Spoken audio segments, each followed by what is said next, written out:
Hai, Assalamualaikum dan salam sejahtera. Sekarang ni saya berada dekat Pro2 Rawang dan kita akan pergi ke Kelantan Media Drive bersama Pro2 Alza. Kita ada tengok video sebelum ni, kita ada baca komen, ramai yang kecam sebab salah sebut.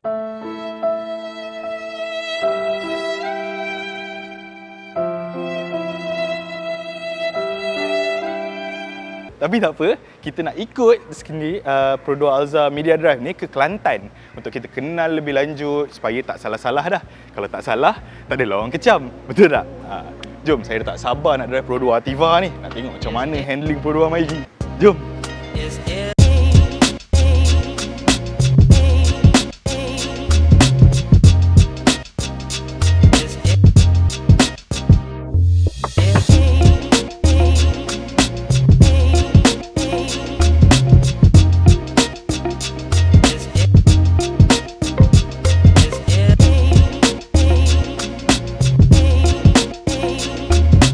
Alright guys, kita dah sampai Kelantan. Nampak hujan ni, basah kuyup. Tapi nak buat macam mana? Kita tak boleh nak kawal cuaca kan? Okay, so ini adalah Pro2 Alza 2022. Masih dilancarkan ada 3 varian, X, H dan AV. Yang ini adalah varian AV dengan kit badan gear up daripada Pro2. So kita nak tahu sama ada berbaloi atau tak kalau korang nak upgrade Alza lama ke Alza baru. Baloi ke tidak? Jom kita tengok Alza ni dengan lebih rapat. Let's go.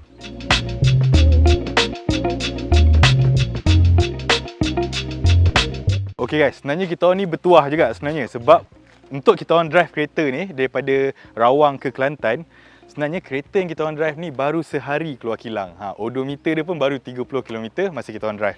Tapi sekarang dah sampai Kelantan lah. So kalau korang tengok muka depan dia, secara jujurnya saya cakap, muka depan dia bandingkan dengan kembar dia macam Daihatsu Xenia, Toyota Veloz, muka dia mungkin nampak lebih agresif daripada dua-dua tu. Macam Daihatsu Xenia tu macam chill-chill sikit kan. Lepas tu kalau kau tengok, dia lebih garang dengan dia punya bumper gear up dia. Dia ada DRL dekat bawah, signal sequential baru, lampu LED, lampu fog lamp pun LED sekarang.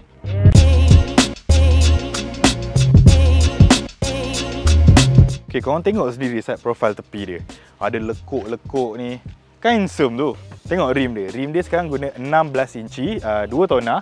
Lepas tu side mirror dia pun warna hitam, datang dengan signal LED dan boleh lipat automatic. Since kereta ni guna aksesori gear up, korang pun dapat door visor macam ni, warna hitam. Dan Alza baru ni dia dibangunkan dengan DNGA platform, which is Daihatsu New Global Architecture. Maksudnya platform tu lebih besar. So kereta ni sekarang dia lebih panjang dalam 205mm berbanding Alza sebelum ni. Lepas tu dalam 35mm lebih lebar dan juga 50mm lebih tinggi daripada Alza sebelumnya. Jom kita tengok belakang.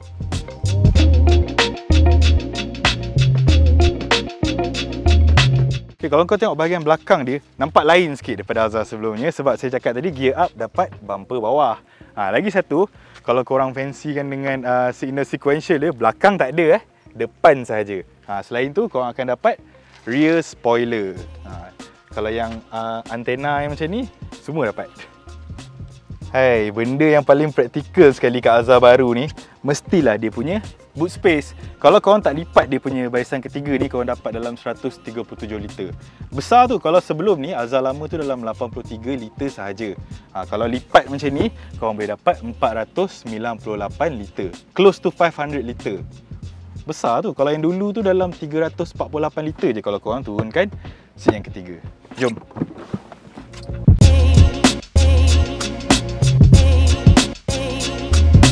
Okay, saiz panjang ruang dalam Alza ni sekarang dah makin panjang lah. Sekarang ni dia punya ruang dia dalam 2765mm. So itu dalam 115mm lebih panjang lah daripada Alza sebelumnya. Lepas tu korang tengok dia ada corong penyamai udara dekat belakang. Lepas tu ni sekarang dah datang dengan floating infotainment screen. Yang ini 9 inci lah, macam Ativa. Bukan Ativa. Yang ada dekat Ativa ni adalah dia punya center console dia okey lah. Dia ada aircon macam ni, ada screen kecil kat sini, still ada button-button. Cuma saya macam kurang sikit dengan dia punya design dekat tengah ni. Macam terlalu kosong. Korang boleh nampak dia ada engine start stop dengan peringatan untuk seatbelt sahaja. Lepas tu kosong. It's better kalau diorang buat macam maybe tempat nak letak duit ke, tempat nak letak phone ke, anything daripada buat kosong macam ni. Kan? Selain tu korang tengok, ini baru. Ini dia dah ada electronic parking brake. Sebab dia gunakan electronic parking brake yang pertama dalam kereta Pro 2. So sekarang kereta ni dah ada adaptive cruise control dengan stop and go function. Myvi tak ada, Ativa tak ada sebab dia kalau nak ada function tu, korang kena ada electronic parking brake dulu. Kalau dah ada EPB ni, dia datang sekali dengan auto hold lah, which is function yang paling berguna dalam kereta zaman sekarang ni. Berhenti je, tak tekan brake, dia berhenti sendiri. Lepas tu macam biasa lah, dia punya lock, unlock dia kat tengah. Saya kurang gemar sikit lah sebenarnya lock, unlock kat tengah ni. Better kalau ada dekat sini kan, senang. Tapi lama-lama nanti biasalah. Selain tu dia datang juga dengan ni. Ini best feature dekat Ativa tu. So saya happy lah dia datang juga dekat Alza yang ni. Cuma yang belah sini dia memang dah terkeluar dah. Kalau yang belah sini pun boleh masuk macam tu, dah cantik. Tapi other than that, okey, jom kita tengok seat belakang. Okey, sebelum kita masuk korang tengok. Lebar sikit kan, dia dah makin luas. Sebab kalau compare dengan Alza baru dengan Alza sebelumnya, dia punya ruang ni, panjang dia ni dah ditambah sebanyak 90mm lebih panjang daripada yang sebelumnya. Lepas tu yang ni boleh ke belakang. See? Kan bagus tu. Okey, selain tu, ni lah macam saya cakap tadi. Dia dah ada aircon blower rear, aircon vent.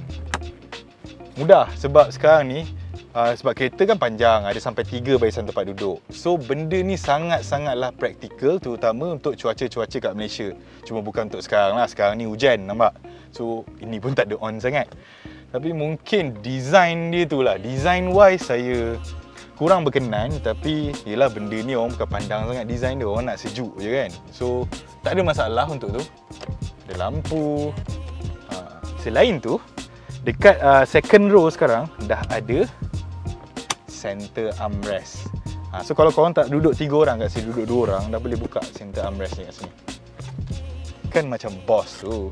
Lepas tu yang kat bahagian belakang ni juga orang pengguna boleh akses kat 2 USB port dan juga ada 1 cup holder. Itu saja rasanya belakang ni. Jom kita tengok barisan yang paling belakang. Antara penambahan pada Pro 2 Alza ni yang paling saya suka adalah ni, one touch untuk tumblekan seat dia. Senang.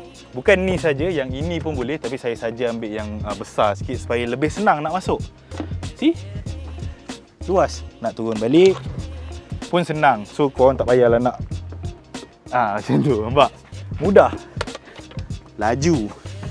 Alright, ni tengok seat belakang dia macam mana, barisan ketiga. Untuk orang ketinggian macam saya dalam 182 cm, rasanya not bad lah, boleh lah dengan dia punya headrest pun adjustable, nampak?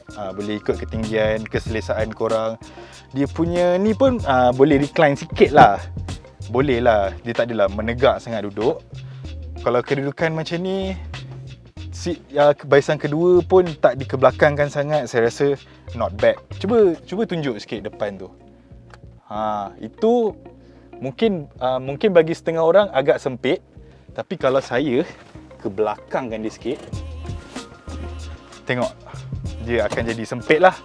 Ni sebenarnya benda ni give and take je. Kalau korang nak luas kat belakang, depan tu sempit sikit lah. Kalau nak semua tu susah sikit lah. Kereta mampu milih. Selain tu ada kompartmen kiri kanan dekat sini. Lepas tu ada tali pinggang macam biasa. Cermin tak boleh buka. Dan dia ada ni, power socket kat sini. Itu saja. Tapi kalau tanya saya selesa ke tak duduk belakang ni, saya rasa boleh lah. Cuma nak jalan jauh tu tak sure sangat lah. Kalau untuk kanak-kanak memang selesa. Orang dewasa boleh, tapi kalau seat kedua ni dah ke belakang macam ni, marah sikit lah. Itu je lah. Cuma kita bawa lah kereta ni. Sebab Pro 2 dah tukar enjin yang baru ni berbanding enjin Alza lama tu. Sebelum ni Alza lama guna 1.5 3SZ VE. Sekarang ni dia dah guna 2NR VE lah, macam Myvi dan Arus tu. Kalau enjin yang dulu tu dia boleh produce dalam 104 PS dan 136 Nm torque. Tapi yang baru ni dia boleh keluar 106 PS dan juga 138 Nm torque. Memang tak banyak, tapi enjin tu kan dia dipadankan dengan DCVT kan. So dia lebih jimat minyak, dia lebih compact, lebih ringan. Sebab DCVT ni dia lebih compact dan ringan untuk dimasukkan dalam kereta tu kan. So dia tak berat sangat lah.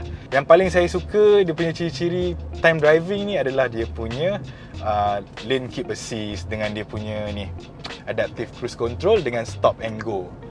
So dia boleh detect kereta depan tau. Kalau kereta depan berhenti, dia akan berhenti. Dia boleh jaga jarak. And then bila kereta depan bergerak, korang cuma perlu touch pedal minyak tu sikit je, nanti dia akan jalan ikut kelajuan yang korang set. Kalau kereta depan berhenti, dia berhentilah. Cuma ada sekali tu, bila saya tengah follow kereta depan, ada tiba-tiba kereta masuk lane kan, dia terus automatic terpadam lah benda tu. Tapi time-time lain ada je, boleh je. Cuma yang maybe kalau mungkin dari segi keselamatan lah kot, benda tu dia disable secara automatik. Tapi kalau macam orang masuk lane, macam tak ada terlalu laju, terlalu dekat sangat pun, dia punya sistem stop and go tu still jalan. So korang tak perlu nak ni. Kalau dia mati pun, korang just tekan resume je. Tekan resume, dia jalan. So sangat-sangat mudah. Lepas tu dengan ada dia punya Pro 2 Smart Drive Assist tu kan, Alza dulu tak ada. Smart Drive Assist tu dia merangkumi macam ASA.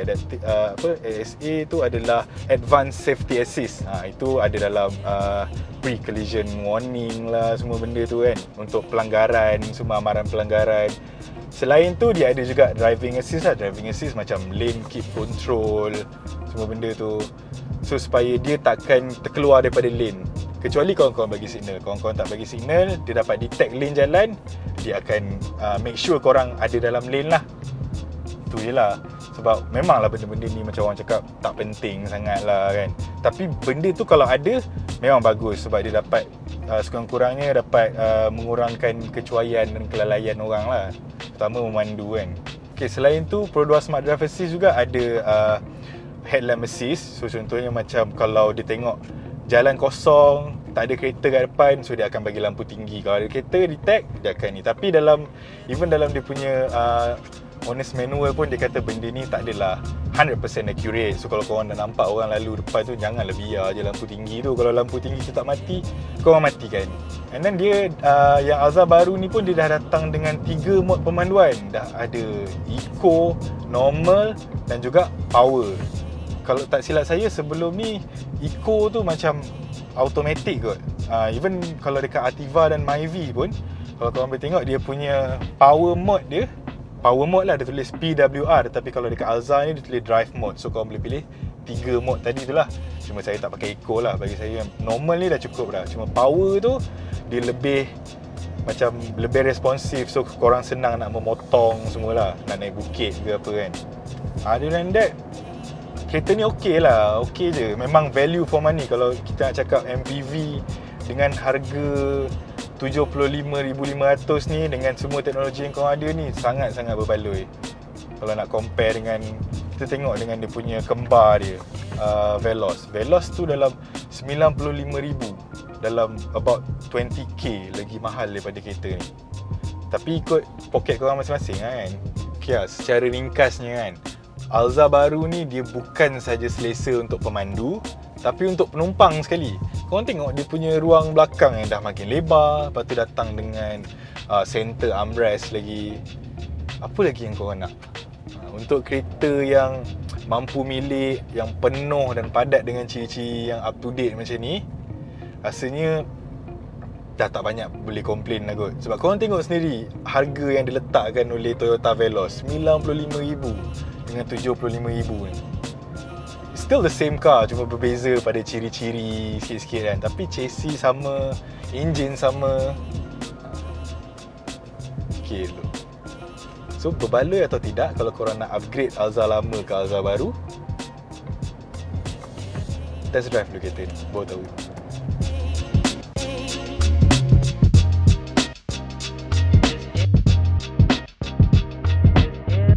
Alright, untuk siapa yang berminat untuk beli Alza baru ni, harga on the road untuk variant X dalam 62,500, manakala variant tengah-tengah dia, variant X dalam 68,000, manakala yang ini yang paling tinggi variant AV dijual dalam harga 75,500. Sekarang ni Pro 2 dah ada dalam lebih 200,000 tempahan untuk semua kereta, dan 15% daripada itu adalah Pro 2 Alza 2022 ni. Dan lebih 4,000 pengguna yang dah book Alza lama tu tukar ke Alza baru ni, walaupun time tu booking dia masih belum buka. Nampak tak betapa bagusnya kereta ni sampai orang upgrade. So kalau korang tertanya-tanya sama ada patut ke nak upgrade Alza lama ke Alza baru, tepuk dada, tanya selera. Ciao.